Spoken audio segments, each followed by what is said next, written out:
ಎಲ್ಲರಿಗೂ ನಮಸ್ಕಾರ ಸ್ನೇಹಿತರೆ, welcome to our channel. So friends, ಇವತ್ತು ಬಂದುಬಿಟ್ಟು ಈ ಒಂದು ವಿಡಿಯೋದಲ್ಲಿ ನಮ್ಮ 7 days ವೆಯ್ಟ್ ಲಾಸ್ ಚಾಲೆಂಜಲ್ಲಿ ಡೇ 6 ಡೇ ಡಯಟ್ ಹೇಗೆಲ್ಲ ಹೋಯಿತು, ಏನು ಫುಲ್ ಡೇ ಹೇಗೆಲ್ಲ ಡಯಟ್ ಮಾಡಿದೆ ಏನು ಅನ್ನೋದು ಇವತ್ತಿನ ವ್ಲಾಗು.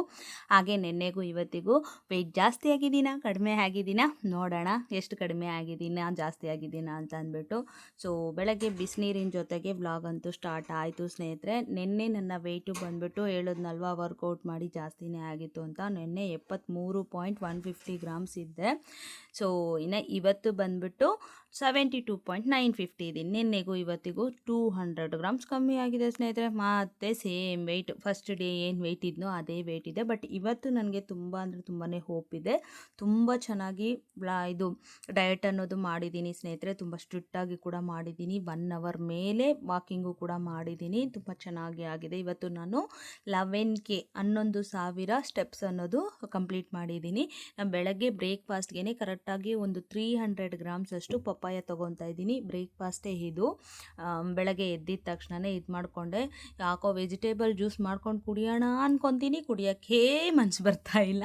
ಸೊ ನಾಳೆಯಿಂದ ಸ್ವಲ್ಪ ಅದ್ರ ಕಡೆ ಸ್ವಲ್ಪ ಗಮನ ಕೊಡೋಣ, ಸ್ವಲ್ಪ ಮಾಡೋಣ ಅಂತ ಅಂದ್ಕೊಂಡಿದ್ದೀನಿ ಸ್ನೇಹಿತರೆ. ನಾನೇನು ಅಂದ್ಕೊತೀನಿ ಅಂದರೆ, ಬಿಡು ವೆಜಿಟೇಬಲ್ ಜ್ಯೂಸಾ ಅನ್ನೋ ಥರ ಆಗೋಗ್ತಾ ಇದೆ. ಬಟ್ ಇವತ್ತು ಡಯಟ್ ಅಂತೂ ತುಂಬ ಚೆನ್ನಾಗಿ ಮಾಡಿದ್ದೀನಿ ಸ್ನೇಹಿತರೆ.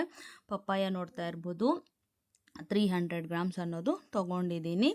ಇನ್ನು ಇವತ್ತು ಕಮೆಂಟ್ಸ್ ಅಂತೂ ನೋಡಿದೆ. Thank you so much. ನಿನ್ನೆ ನನಗೆ ಈ ಥರ ವೆಯ್ಟ್ ಜಾಸ್ತಿ ಆಗಿದೆ ಅಂದಿರೋದಕ್ಕೆ ಎಷ್ಟೊಂದು ಜನ ಕಾಂಪ್ಲಿಮೆಂಟ್ ಇದು ಮಾಡಿದ್ದೀರಾ, ಎಷ್ಟೊಂದು ಒಳ್ಳೊಳ್ಳೆ ಕಮೆಂಟ್ಸ್ ಮಾಡಿದ್ದೀರಾ. Thank you so much. ಅದಾಗೋದು ಸರ್ವೇ ಸಾಮಾನ್ಯ. ನೀವು ಸ್ವಲ್ಪ ಈ ಥರ ಚೇಂಜ್ ಮಾಡ್ಕೊಳ್ಳಿ, ಈ ಥರ ಚೇಂಜ್ ಮಾಡ್ಕೊಳ್ಳಿ, ತುಂಬ ಒಳ್ಳೊಳ್ಳೆ ಟಿಪ್ಸ್ ಎಲ್ಲ ಕೊಟ್ಟಿದ್ದೀರಾ. ನನ್ನಿಂದ ಎಷ್ಟು ಸಾಧ್ಯ ಆಗುತ್ತೋ ಅಷ್ಟು ಟಿಪ್ಸ್ ಅನ್ನೋದನ್ನು ಖಂಡಿತವಾಗ್ಲೂ ಫಾಲೋ ಮಾಡ್ತೀನಿ ಸ್ನೇಹಿತರೆ. ಖಂಡಿತವಾಗ್ಲೂ ಒಳ್ಳೆ ರಿಸಲ್ಟ್ ನೋಡೋದಕ್ಕೆ ಟ್ರೈ ಮಾಡ್ತೀನಿ. ಓಕೆನಾ?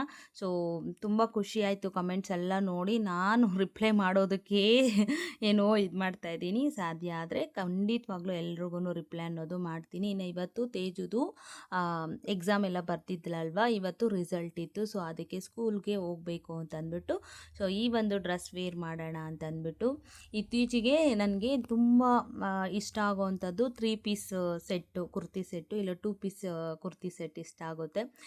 ಫಸ್ಟೆಲ್ಲ ಬರೀ ಲಾಂಗ್ ಫ್ರಾಕ್ಗಳೇ, ಎಲ್ಲೋದ್ರೂ ಬರೀ ಲಾಂಗ್ ಫ್ರಾಕ್ ಅಂತ ಹಾಕ್ಕೊತಾ ಇದ್ದೆ. ಈಗ ಅವುಗಳು ನೋಡಿದ್ರೇ ಇರಿಟೇಟ್ ಆಗಿಬಿಟ್ಟಿದ್ದೀನಿ. ಬರೀ 2 ಪೀಸು ಇಲ್ಲ 3 ಪೀಸ್ ಸೆಟ್ಟು ಈ ಥರ ಹಾಕ್ಕೊಳ್ಳೋದು ರೂಢಿ ಆಗಿಬಿಟ್ಟಿದೆ. ಇದು ಒಂಥರ ಚೆನ್ನಾಗಿದೆ. ಮೊನ್ನೆ ಇಸ್ಕಾನ್ ಟೆಂಪಲ್ಗೆ ಹೋದಾಗ ಕೂಡ ನಾನು ವೀಡಿಯೋ ಮಾಡ್ಕೊಳ್ಳೋದಕ್ಕೂ ಟೈಮ್ ಇರಲಿಲ್ಲ. ಬಟ್ ಆ ಡ್ರೆಸ್ಸು ಕೂಡ ತುಂಬ ಚೆನ್ನಾಗಿತ್ತು. ನಾನು ನೆಕ್ಸ್ಟ್ ಯಾವಾಗಾದರೂ ಹಾಕ್ಕೊಂಡಾಗ ಅದು ಫೋಟೋ ತೋರಿಸ್ತೀನಿ. ಈ ನಡುವೆ ತುಂಬ ಒಳ್ಳೆ ಡ್ರೆಸ್ಸುಗಳೆಲ್ಲ ಪರ್ಚೇಸ್ ಮಾಡಿಬಿಟ್ಟಿದ್ದೀನಿ. ಚೆನ್ನಾಗಿದೆ. ಮುಂದೆ ಬರೋವಂಥ ವ್ಲಾಗುಗಳಲ್ಲೆಲ್ಲ ನೋಡ್ತೀರಾ, ಅಲ್ಲಿ ಇಲ್ಲಿ ಹೋಗಬೇಕು. ಸೊ ಖಂಡಿತವಾಗ್ಲೂ ಹಾಕ್ಕೊಂಡೇ ಹಾಕ್ತೀನಿ. ಸೊ ಅವಾಗೆಲ್ಲನೂ ಇನ್ನು ಇಲ್ಲಿ ಮೋಹಿತ್ನ ಹಂಗರಿಸ್ತಾ ಇದ್ದೀವಿ ನೋಡಿ, ನನ್ನ ಮಗ ಅಂತ ಅಂದ್ಬಿಟ್ಟು. ಮಾತ್ರ ಎಷ್ಟು ಹೆಲ್ಪ್ ಮಾಡ್ತಾನೆ ಗೊತ್ತಾ, ನಿಜವಾಗ್ಲೂ ಸಿಕ್ಕಾಪಟ್ಟೆ ಹೆಲ್ಪ್ ಮಾಡ್ತಾನೆ ಪಾಪ. ಅವ್ನು ಇರೋದಕ್ಕೆ ನನಗೆ ಅರ್ಧಕ್ಕರ್ಧ ಕೆಲಸ ಕಡಿಮೆ.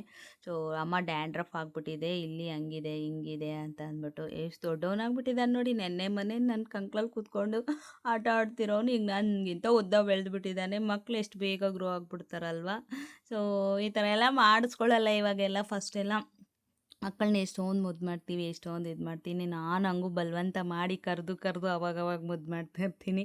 ಹತ್ರನೇ ಬರಲ್ಲ ಅಂತಾರೆ ಮಕ್ಕಳು. ತೇಜು ಈಗಲೂ ಇನ್ನೂ ಚಿಕ್ಕ ಮಗು ಥರನೇ ಪ್ಯಾಂಪರಿಂಗ್ ಜಾಸ್ತಿ. ಅವಾಗವಾಗ ಇದು ಮಾಡೋದು ಮುದ್ದು ಮಾಡೋದೆಲ್ಲ ಮಾಡ್ತಾಯಿರ್ತಾಳೆ. ಬಟ್ ಗಂಡು ಮಕ್ಕಳು ಸ್ವಲ್ಪ ಆದಷ್ಟು ದೂರ ಇದು ಮಾಡ್ಕೊತಾರೆ. ಸ್ವಲ್ಪ ಹಾಗೆ ನಾನು ಅವಾಗವಾಗ ಬೈಯೋದು ಮಾಡೋದು ಎಲ್ಲ ಇದ್ದಿದ್ದೆ ಅಲ್ವಾ.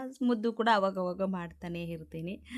ಸೊ ಹಾಗೆ ಒಂದು ಸ್ವಲ್ಪ ತಂಗಿ ಮಗನ ಜೊತೆ ಜಾಲಿಯಾಗಿ ಇದು ಮಾಡಿಕೊಂಡು ನಿನ್ನೆ ಶ್ರೀರಾಮನವಮಿ ಇತ್ತಲ್ವ, ತುಂಬ ಚೆನ್ನಾಗಾಗಿತ್ತು. ತುಂಬ ಚೆನ್ನಾಗಿ ಕೂಡ ಕಮೆಂಟ್ ಮಾಡಿದ್ರಿ, ಸ್ಯಾರಿ ಎಲ್ಲ ಚೆನ್ನಾಗಿತ್ತು ಅಂತಂದ್ಬಿಟ್ಟು. Thank you so much.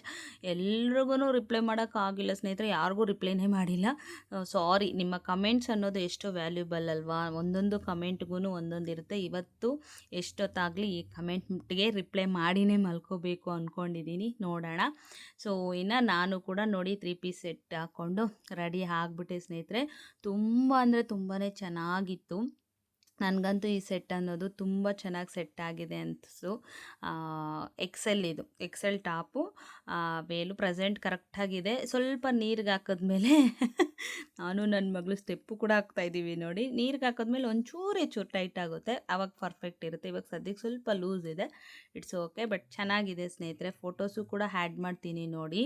ತುಂಬ ಅಂದರೆ ತುಂಬ ಚೆನ್ನಾಗಿದೆ. ಇನ್ನು ತೇಜು ಸ್ಕೂಲ್ ಹತ್ರ ಹೋಗಿದ್ನಲ್ವ, ತುಂಬ ಚೆನ್ನಾಗಿ ಟಿ ವಿಯಲ್ಲಿ ನೋಡ್ರಿ ಅಣ್ಣ ತಂಗಿ ಇಬ್ಬರು ಏನು ಮುಳುಗೋಗ್ಬಿಡ್ತಾರೆ, ರೀಲ್ಸ್ ಒಂದು ಹಾಕ್ಕೊಬಿಡ್ತಾರೆ, ನೆಟ್ ಬೇರೆ ಹಾಕಿಸ್ಬಿಟ್ಟು ಬೇಡ ನಮ್ಮ ಪಾಡು, ಏನೊಂದಕ್ಕೂ ತಲೆಯನ್ನೇ ಕೆಡ್ಸ್ಕೊಳ್ಳಲ್ಲ ನೋಡ್ರಿ. ಇಬ್ಬರೂ ಅಂತ ಬಾಯ್ ತಕ್ಕೊಂಡು ನೋಡೋದು, ಒಬ್ಬನಾದರೆ ಇನ್ನೊಬ್ಳು ಕಣ್ಗುಡ್ಡೆಗಳು ಬಿಟ್ಕೊಂಡು ನೋಡೋದೇ ಆಗೋಯ್ತು. ಅವ್ರ ಜೊತೆಗೆ ನಾನು ಬೇರೆ ಅಲ್ಲಿ ನೋಡ್ರಿ ಬೈತಾ ಇದ್ದೀನಿ. ಹಂಗೆ ಎಷ್ಟೊಂದು ಇದು ಮಾಡ್ತಾರೆ ಗೊತ್ತಾ, ಡೇ ಫುಲ್ಲು. ಇನ್ನು ಪಾಪ ಈ ಸಿಟಿಗಳೆಲ್ಲ ಎಲ್ಲಾದರೂ ಆಡೋಕ್ಕೆ ಕಳ್ಸೋಕ್ಕೂ ಎಷ್ಟು ಭಯ ಗೊತ್ತಾ, ಎಲ್ಲಿ ಕಳ್ಸೋಕ್ಕೂ. ಮೇಲೆ ಕಳಿಸಿದ್ರೆ ಒಂಥರ ಅನುಮಾನ ಪೆದ್ರೋಗು ಅಂದಂಗೆ, ಅಯ್ಯೋ ಮೇಲಿಂದ ಎಲ್ಲಿದಾಗ್ಬಿಡುತ್ತೋ, ಅಲ್ಲಿ ಎಲ್ಲಿ ಹೋಗಿ ಕೈ ಕಾಳು ಬಿಡಿಸ್ಕೊಬಿಡ್ತಾರೋ ಅಂತ. ಇನ್ನು ತೇಜುದು ನೋಡಿ ತುಂಬ ಚೆನ್ನಾಗಿ ಮಾಡಿದ್ದಾಳೆ. 200ಗೆ 195, ತುಂಬ ಚೆನ್ನಾಗಿ ಮಾಡಿದ್ದಾಳೆ. ಒಂದು ಸ್ವಲ್ಪ ಮಿಸ್ಟೇಕ್ ಆಗಿತ್ತು, ಇಟ್ಸ್ ಓಕೆ, ಪರವಾಗಿಲ್ಲ. ಮ್ಯಾಮ್ ಕೂಡ ಹೇಳಿದ್ರು ನೆಕ್ಸ್ಟ್ ಟೈಮ್ ಇನ್ನೂ ಬೆಟರಾಗಿ ಮಾಡಬೇಕು, ನೀನು ಯಾವಾಗಲೂ ಟಾಪ್ ಸ್ಟೂಡೆಂಟ್ ಅಲ್ವಾ ಅಂತಂದ್ಬಿಟ್ಟು. ಸೊ ಈ ಸಲ ಕೂಡ ಟಾಪಲ್ಲೇ ಇದ್ದಾಳೆ, ತುಂಬ ಚೆನ್ನಾಗಿ ಇದು ಮಾಡಿದ್ಲು. ಇನ್ನು ಬಂದಿದ್ದು ಪೊಂಗಲ್ ಕಿಚಡಿ ಥರ ಮಾಡ್ಕೊಂಡಿದ್ದೆ. ಹೆಸ್ರುಬೇಳೆ ನೆನ್ನೆದು ಮಿಕ್ಕಿತ್ತು, ನಾನು ಸ್ವಲ್ಪ ಜಾಸ್ತಿ ನೆನೆಸ್ಬಿಟ್ಟಿದ್ನ, ಅದನ್ನು ಹಾಗೆ ಎತ್ತಿಟ್ಟಿದ್ದೆ. ಅದನ್ನು ಜಾಸ್ತಿ ಹೆಸ್ರುಬೇಳೆ ಜಾಸ್ತಿ ಹಾಕ್ಬಿಟ್ಟು ಇದು ಮಾಡಿರೋದು. ಆ್ಯಕ್ಚುಲಿ ಇದು ನಾನು ಮಾಡಿರೋದಲ್ಲ, ನಮ್ಮ ಮನೇಲಿ ದೊಡ್ಡ ಚೆಫ್ ಇದ್ದಾರಲ್ವ, ನನ್ನ ಮಗ ಮಾಡಿರೋದು. ನಿಜ ಒಂದು ಸಿಗ್ನೇಚರ್ ಡಿಶ್ ಅಂತ ಹೇಳ್ಬೋದು. ಸಕ್ಕತ್ತಾಗಿ ಮಾಡ್ತಾನೆ. ಆ ಟೇಸ್ಟ್ಗೆ ಫಿದಾಗೋಗ್ಬೇಕು, ಅಷ್ಟು ಸೂಪರಾಗಿ ಮಾಡ್ತಾನೆ. ಮಾಡು ಅಂದರೆ ಸಾಕು, 1/4 ಅವರಲ್ಲಿ ಮಾಡಿ ಮುಂದೆ ತಂದಿಟ್ಬಿಡ್ತಾನೆ, ಅಷ್ಟು ಸೂಪರಾಗಿ ಮಾಡ್ತಾನೆ. ಸೊ ಇದು ಮಧ್ಯಾಹ್ನಕ್ಕೆ ಇದೇ ತೊಗೊಂಡಿದ್ದೆ, ತುಂಬ ಚೆನ್ನಾಗಿತ್ತು. ಇದು ಲೈಟ್ ಫುಡ್ಡು ಕೂಡ ಸ್ನೇಹಿತರೆ, ತುಂಬ ಬೇಗ ಜೀರ್ಣ ಆಗೋವಂಥದ್ದು, ಒಳ್ಳೆಯದು ಕೂಡ. ಇನ್ನು ಇದಾದಮೇಲೆ ಒಂದು ಮಾವಿನಕಾಯಿ ಉಪ್ಪು ಖಾರ ಹಾಕ್ಕೊಂಡು ತಿಂದೆ ಸ್ನೇಹಿತರೆ. ಯಾಕೋ ಒಂಥರ ಆಯಿತು ಅಂತಂದ್ಬಿಟ್ಟು, ಸ್ವಲ್ಪ ಬಾಯೆಲ್ಲ ಒಂಥರ ಆಯಿತು ಅಂದ್ಬಿಟ್ಟು ನಾನೇನು ಮಾಡಿದೆ, ಮಾವಿನಕಾಯಿ ಒಂದು ಕುಯ್ಕೊಂಡು ಉಪ್ಪು ಖಾರ ಹಾಕಿ ತಿಂದು, ಆಮೇಲೆ ಒಂದು 4:30 ಆಗಿತ್ತು ಅನಿಸುತ್ತೆ, ಒಂದು 5 ಗಂಟೆನೇ ಆಗಿತ್ತು. ಆವಾಗ ಗ್ರೀನ್ ಟೀ ಕುಡಿದೆ. ಇನ್ನು ಕಿಚನೆಲ್ಲ ಕ್ಲೀನ್ ಮಾಡಿಬಿಟ್ಟು ಸ್ವಲ್ಪ ಎಲ್ಲ ಕೆಲಸ ಮಾಡಿಕೊಂಡು ಗ್ರೀನ್ ಟೀ ಕುಡ್ಕೊಂಡು ಒಂದು ಬ್ಲೌಸ್ ಹೊಲಿದೆ ಸ್ನೇಹಿತರೆ. ಇವತ್ತು 2 ಬ್ಲೌಸ್ ಹೊಲಿಬೇಕಿತ್ತು, ಹಿಂಗೆ ಸ್ವಲ್ಪ ಇದು ಮಾಡಿಕೊಂಡೆ. ಇನ್ನು ಬರೋ 4-5 ದಿನ ಅಂತೂ ಫುಲ್ ಆ್ಯಂಡ್ ಫುಲ್ ಬ್ಯುಸಿ ಇದ್ದೀನಿ. ನೆಕ್ಸ್ಟ್ ವೀಕ್ ಫುಲ್ಲು ಬ್ಯುಸಿನೇ ಅಂದ್ಕೊಳ್ಳಿ. ಸಂಡೇಯಿಂದ ನೆಕ್ಸ್ಟ್ ಸಂಡೇವರೆಗೂ ಫುಲ್ಲು ಬ್ಯುಸಿನೇ. ಅಷ್ಟೊತ್ತಿಗೆ ಎಲ್ಲ ಮುಗಿಸ್ಬೇಕು ಅಂದ್ಕೊಂಡಿದ್ದೀನಿ. ಎಷ್ಟು ಸಾಧ್ಯ ಆಗುತ್ತೋ ಅಷ್ಟು ಬೇಗ ಮುಗಿಸೋಣ, ಓಕೆನಾ. ಸೊ ಇದು ಗ್ರೀನ್ ಟೀ ಕುಡ್ದಾದ್ಮೇಲೆ ಇನ್ನು ನನ್ನ ನಾರ್ಮಲ್ ಆವಾಗ ಮಾಡಿಟ್ಕೊಂಡಿದ್ನಲ್ವ ಗಂಜಿ ಪೌಡರು. ಸೊ ಅದು ಹಂಗೆ ಇದೆ, ಅರ್ಧ ಖಾಲಿ ಮಾಡಿದ್ದೀನಿ, ಅರ್ಧ ಖಾಲಿ ಮಾಡಿಲ್ಲ. ಸೊ ಅದಕ್ಕೆ ಇನ್ಮೇಲೆ ಡೈಲಿ ನೈಟ್ ಡಿನ್ನರ್ಗೆ ಗಂಜಿನೇ ತೊಗೋಬೇಕು ಅಂತ ಫಿಕ್ಸ್ ಆಗಿದ್ದೀನಿ. ಇನ್ನು ನಾಳೆ ಸಂಡೇ ನಾನ್ ವೆಜ್ ಇರುತ್ತೆ. ಸಂಡೇಲಿ ಏನಾಗ್ಬಿಡುತ್ತೆ ಅಂದರೆ ಸ್ವಲ್ಪ ಸ್ಕಿಪ್ ಆಗುತ್ತೆ, ಬೆಳಗ್ಗೆ ನಾಷ್ಟ ಸ್ಕಿಪ್ ಆಗುತ್ತೆ, ಮಧ್ಯಾಹ್ನಕ್ಕೆ ತಿನ್ನೋದಲ್ವ. ಸೊ ಆ ಥರ ನೋಡೋಣ ನಾಳೆ ಯಾವ ಥರ ಪ್ಲ್ಯಾನ್ ಮಾಡ್ಕೊಳ್ಳೋದು, ಏನು ಎತ್ತ ಏನೆಲ್ಲ ಮಾಡ್ತೀನಿ ಅನ್ನೋದು ಕೂಡ ಇರುತ್ತೆ. ಸೊ ಗಂಜಿ ಮಾಡಿ ನೈಟ್ ಗಂಜಿ ಅಂತೂ ತೊಗೊಂಡೆ ಸ್ನೇಹಿತರೆ. ತುಂಬ ಅಂದರೆ ತುಂಬಾ ಪ್ರಶಾಂತವಾಗಿತ್ತು ಇವತ್ತು ಡಯಟು. ನೆನ್ನೆಯಿಂದ ಸ್ವಲ್ಪ ನಿದ್ದೆ ಕೂಡ ಚೆನ್ನಾಗಿ ಮಾಡ್ತಾಯಿದ್ದೀನಿ, ಈಗಲೂ ಕೂಡ ಆಗಲೇ ನಿದ್ದೆ ಎಳೀತೈತೆ. ತುಂಬ ಚೆನ್ನಾಗಿ 2 ಡೇಸ್ ಕರೆಕ್ಟಾಗಿ ಮೈಂಡ್ ಫ್ರೆಶ್ ಆಗಿತ್ತು. ಮೈಂಡ್ ಸ್ಟ್ರೆಸ್ ಇಲ್ಲ ಅಂದರೆ ಮಾತ್ರ ನಿಜವಾಗ್ಲೂ ತುಂಬ ಚೆನ್ನಾಗಿರುತ್ತೆ. ನನಗೆ ಲಾಸ್ಟ್ 2-3 ಡೇಸಿಂದ ನಿದ್ದೆನೇ ಇರಲಿಲ್ಲ. ಬಟ್ ಇವತ್ತು ಡೇಯಲ್ಲೂ ಕೂಡ ಒಂದು ಅರ್ಧ ಗಂಟೆ 3/4 ಗಂಟೆ ನಿದ್ದೆ ಮಾಡಿದರೂ ಕೂಡ ಈಗ ಮಲ್ಕೊಂಡ್ರೂ ಕೂಡ ನಿದ್ದೆ ಬರುತ್ತೆ, ಅಷ್ಟು ಪ್ರಶಾಂತವಾಗಿದೆ ಮೈಂಡು. ವಾಕು ಕೂಡ ಮಾಡಿದ್ದೀನಿ, ತುಂಬ ಚೆನ್ನಾಗಿ ಹೋಯ್ತು ಇವತ್ತಂತೂ ಡೇ. ಸೂಪರ್ ಆಗಿತ್ತು. ನೋಡಬೇಕು ನಾಳೆ ರಿಸಲ್ಟ್ ಅಂತೂ ಅಟ್ಲೀಸ್ಟ್ ನೋಡೋಣ, ಯಾಕಂದರೆ ನಾಳೆ ಡೇ 7 ಅಲ್ವಾ. ಸೊ ಅಂದರೆ ಸಿಕ್ಸ್ತ್ ಡೇದು ಏನೆಲ್ಲ ರಿಸಲ್ಟ್ ಸಿಗುತ್ತೆ ಏನು ಅನ್ನೋದು ಕೂಡ ನಾಳೆ ನೋಡೋಣ. ಫೋಟೋಸು ಆ್ಯಡ್ ಮಾಡಿರ್ತೀನಿ ನೋಡಿ, ಒಂದು 2-3 ಫೋಟೋಸು. ತುಂಬ ಅಂದರೆ ತುಂಬ ಚೆನ್ನಾಗಿತ್ತು ನನಗೆ ಡ್ರೆಸ್ ಅಂತೂ. ನಿಮ್ಗೆ ಹೇಗೆ ಅನ್ನಿಸ್ತು ಏನು ಅನ್ನೋದನ್ನು ಕಮೆಂಟ್ ಬಾಕ್ಸಲ್ಲಿ ತಿಳಿಸಿ. ಗಂಜಿ ಕುಡಿದು ನನ್ನ ಡೇ ಡಯಟ್ ಅಂತೂ ಕಂಪ್ಲೀಟ್ ಮಾಡಿದ್ದೀನಿ. ನನಗೆ ಕಮೆಂಟ್ ನೋಡಿನೇ ತುಂಬ ಖುಷಿ ಆಯಿತು. ಅಪ್ಪ ನನ್ನ ಸದ್ಯ ಅರ್ಥ ಮಾಡ್ಕೊಂಡಿದ್ದಾರಲ್ವ, ನನ್ನ ಬಗ್ಗೆ ಇಷ್ಟೆಲ್ಲ ಥಿಂಕ್ ಮಾಡ್ತಾರಲ್ವ ಅಂತ.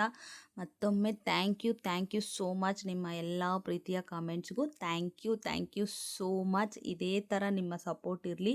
ಖಂಡಿತವಾಗ್ಲೂ ನಾನು ಎಷ್ಟು ಬೇಗ ಆಗುತ್ತೋ ಅಷ್ಟು ಬೇಗ ಅಂತೂ ಖಂಡಿತವಾಗ್ಲೂ ರೀಚ್ ಆಗಿಯೇ ಆಗ್ತೀನಿ. ಇನ್ಮೇಲೆ ಸ್ವಲ್ಪ ಸ್ಟ್ರಿಕ್ಟಾಗೇ ಮಾಡೋಣ ಅಂತಲೇ ಅಂದ್ಕೊಂಡಿದ್ದೀನಿ. ಓಕೆ, ನಾಳಿನ ವೀಡಿಯೋದಲ್ಲಿ ಸಿಗ್ತೀನಿ. Thank you for watching. Have a nice day. Bye.